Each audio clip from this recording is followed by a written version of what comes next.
Later, at the hospital. Wendy sat out in the hallway, waiting for the doctor to let her know Dipper's condition.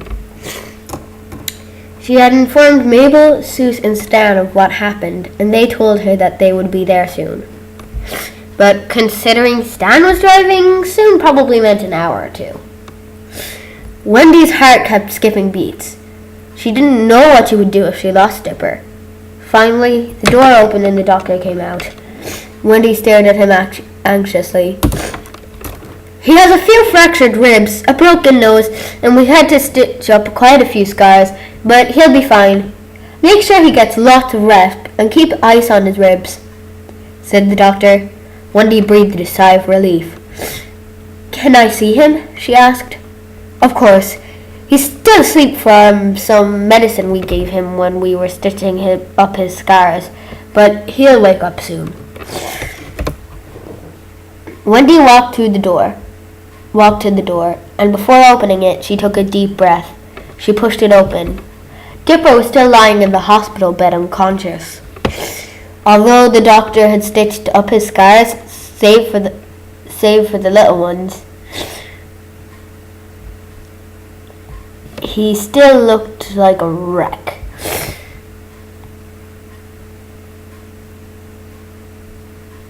Save for the little ones. He still looked like a wreck.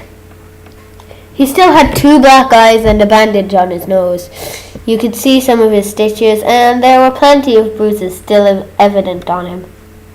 She slowly walked up to his bed and sat down on the chair next to it. She tried to wait patiently, but gave up after about 12 seconds. Listen, Dipper, please wake up, she said, clutching his hand and wishing more than anything she could see her boy smile again. She looked at her lap. Suddenly Wendy heard a small groan. She looked back up at Dipper, whose eyes slowly opened. Dipper? Oh, my chest! Dipper, Wendy explained. She had to force herself not to hug him with all her might, and instead gently hugged him.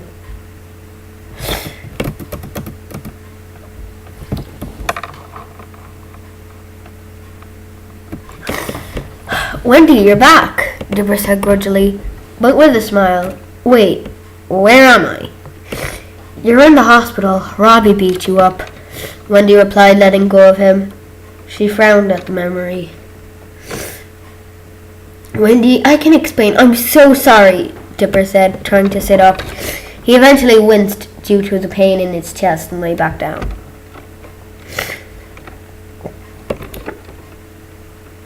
Dipper, relax, it's okay, Wendy said. You don't have to worry about Robbie. I broke up with him when I realized how big a jerk he was. Dipper smiled, but then frowned. I'm sorry, I feel like it's my fault. Wendy smiled. Hey, I'm not the one in the hospital with fractured ribs and a broken nose. If anything, you helped me realize it before something even worse happened. Wendy then frowned. I just feel so bad that this had to happen to you. She looked down at her lap again until she felt Dipper take her hand. She looked up at him to see him smiling sympathetically. She couldn't resist smiling back. Why did Robbie end up beating you up? Wendy asked. Dipper frowned and let go of her hand. It's a long story. It's okay, you can tell me. Dipper sighed and told her the whole story. He told her about how Robbie challenged him, how he hired Rumble to defend him, how Rumble tried to kill Robbie, how Dipper had to end up fighting Rumble in the end, and ended up how he ended up letting Robbie beat him. Wow, was all Wendy could say. Why exactly did Robbie want to beat you up in the first place? Dipper began to break out in a sweat. His cheeks turned bright red. What was he supposed to do?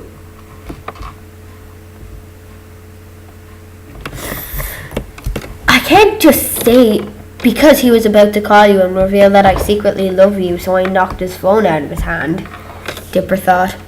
Your secret what? Wendy asked, looking shocked. Did I just say that out loud? Dipper asked. Wendy nodded. There was a dead silence for a minute or two.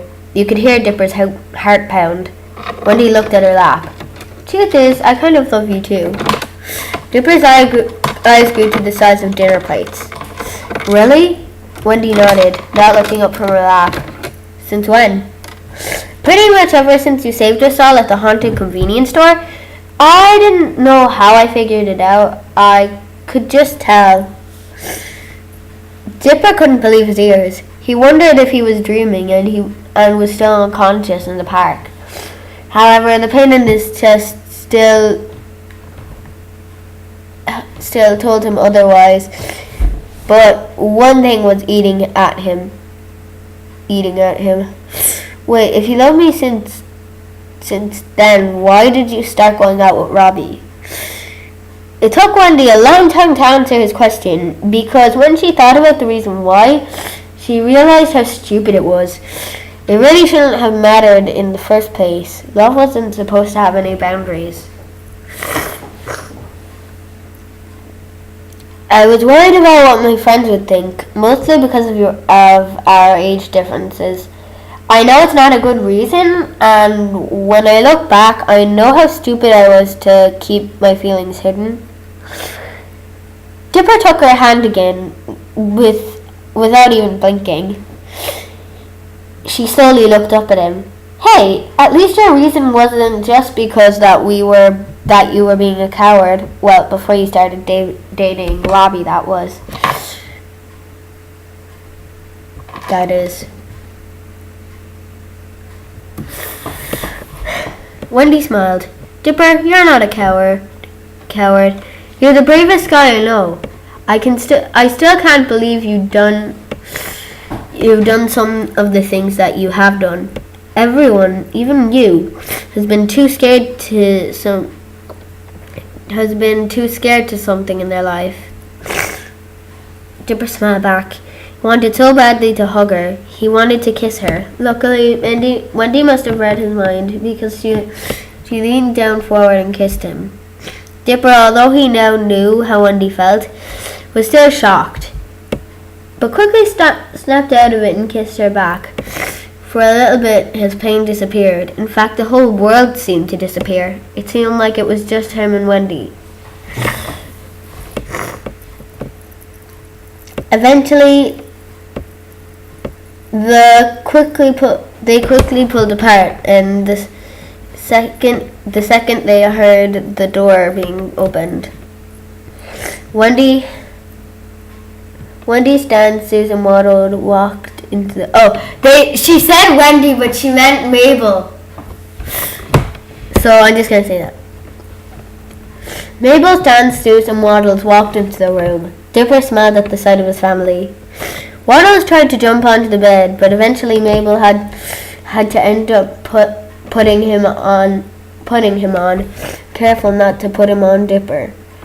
Waddles could somehow tell that he wasn't supposed to jump onto Dipper, so he waddled as close as he could to him, without hurting him. Dipper pat him on the head.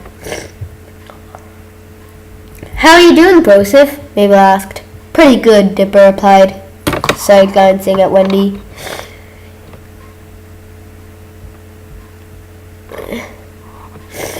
Mabel, Seuss, and Stan were a little confused at first. Why would Dipper be feeling great when he had fractured ribs, a broken nose, and had to have a bunch of scars stitched up?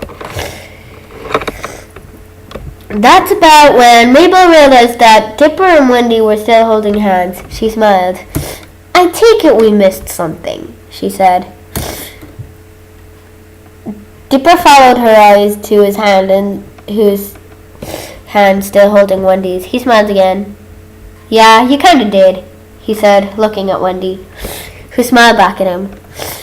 I still can't figure out what's going on, said Stan. Wendy and Mabel cracked up, but Dipper just rolled his eyes as though not to hurt his ribs.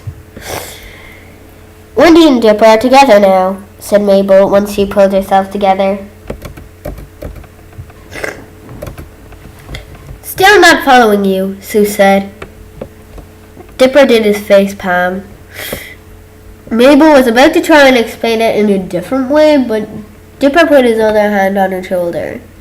It's okay, they'll figure it out eventually, Dipper said, smiling at Wendy again. Wendy gave him a kiss on the cheek. Oh, said Stan and Seuss in unison. In unison. I don't know what that word is. In union, I don't know.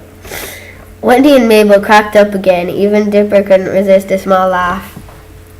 The end.